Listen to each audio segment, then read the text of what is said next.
Please give me another chance. Gusto ko lang patunayan sa'yo na totoo yung sinasabi ko. Nasaktan mo ako. At kung mahal mo rin ako, di ba hindi mo ako sasaktan? I can help you fix your mind, but I can't help you fix your heart.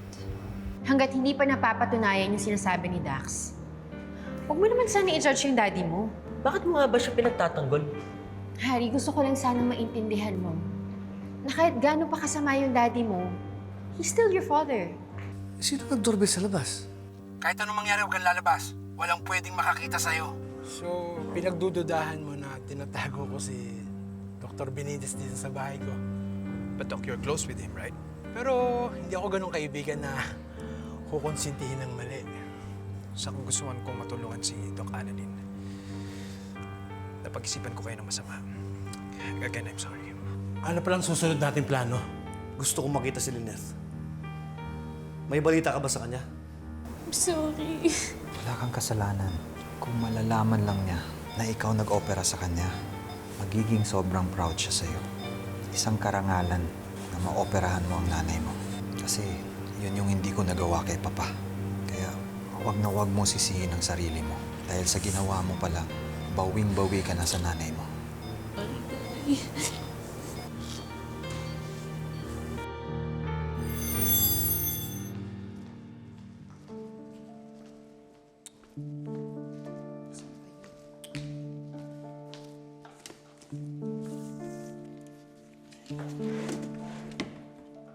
Ay, hello miss. Miss, pwede po bang magtanong?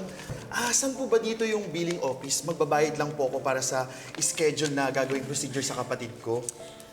Dito, kumaliwa ka lang dyan, tapos makikita mo yung billing na sign. Ganun po ba? Thank you, miss!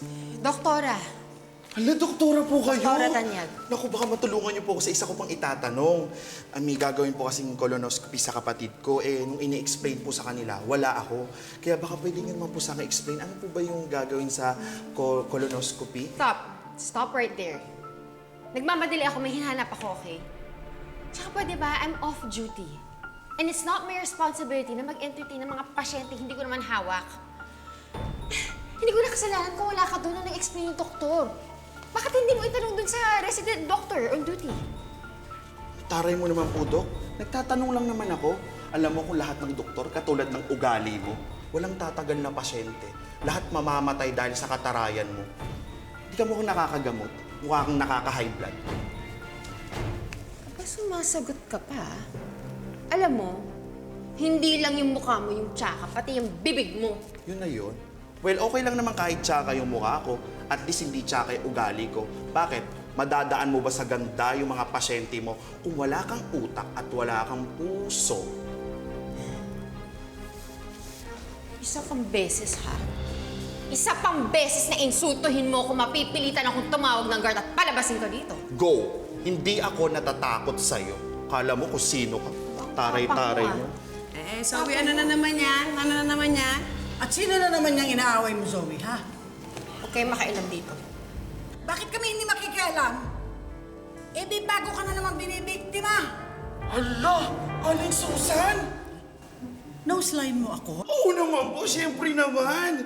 Finally, na-meet ko na din po kayo. Naku, isa po ako sa 1,005 na followers ninyo. At isa po akong proud Susanatic! Well, buti na lang po, nandito kayo. Bakit? Ito kasing babae na to, tinatarayan ako. Nagtatalong lang naman po ako about colonoscopy. Kaso ang ginawa niya, tinalakan niya ako. Ay, naku. Huwag ka na magtaka. Manang-mana yan sa nanay niya eh. Nanay niya kasi si muriatic acid. Hala! Anak ka ni Moiratic acid? Naku, kaya naman pala walang duda, Aling Susan. Nakakapaglagablab ang ugali mo at nakakasunog. Hoy kayo! Spare my mom from this nonsense narrative. Ako, Zoe, tigil-tigil mo ko yung mga espere-espere. Baka esparingin ko yung mukha mo, ha?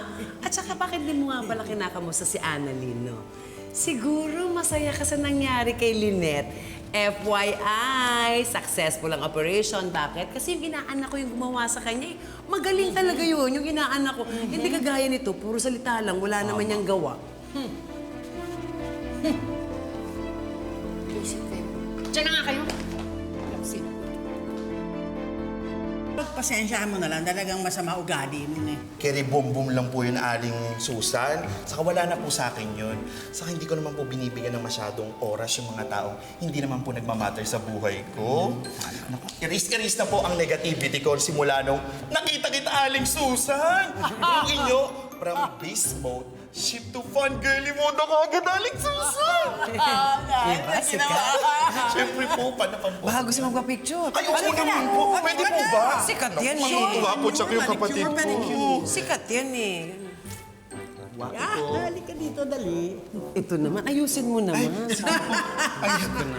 Ayan po, ayan. Alright. Ano, thank you. Ano nga palang pangalan mo? Chito po, but dahil gabi na, you can call me Chichi. Eh, teka. Gabi na, Chichi. Opo. Sa umaga, ano? Toto. Secret lang alam ka. Oh, Zoe! Buti nandito ka. Nahanap mo ba yung cellphone mo?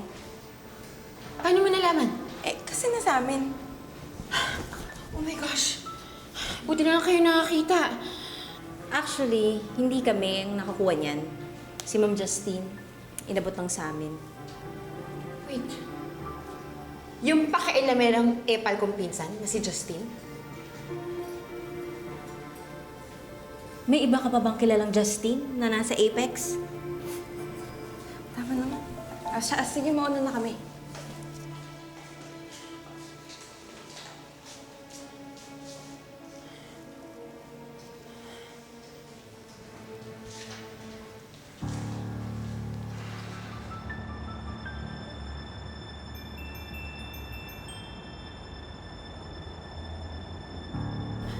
Mom, I really can't take it anymore. Ngayon na nakuha na ni Dax yung gusto niya, ako na may hakol sa leeg. Eh, di gawin mo yung gusto niya. He wants to go out with me. O, then go out with him. Hindi naman ibig sabihin na magpapakatotoo ka. Ang mahalaga lang, huwag kang magpapatali sa leeg. In fact, it should be the other way around. Dapat ikaw nagpapaikot sa kanya. Alam mo, nasasabi mo lang yan kasi hindi naman ikaw yung makikipag-deal sa obnoxious na Dax na yun eh. I mean, I have a life. Hindi ko pa nga nadadalaw si Tita Lynette eh. Baka mamaya magtaka na si Daddy tsaka si Annalyn. Oo nga, nabalitaan ko yung nasa Apex daw si Lynette. Ano ba nangyari sa kanya? Naoperahan siya. She had a craniotomy. Kita mo nga naman, karma is waving at them samantalang ako, inuulan ng blessings. Sana natuluyan na yung Lynette na yan para todo na rin ang mga blessings sa akin.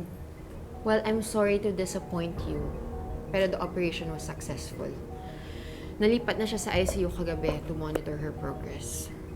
That doesn't mean there isn't anything we can do about it. Mom! Bakit?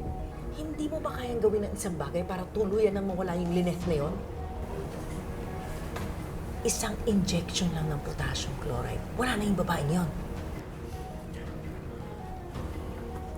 Ilang beses ko ba sasabihin sa'yo na hindi ako kriminal? I am a doctor. Baka nakakalimutan mo. Matagal lang naman siya ng dugo ang mga kamay mo ng lolo Pepe mo. Kaya ako sa'yo, lubos-lubusin mo na.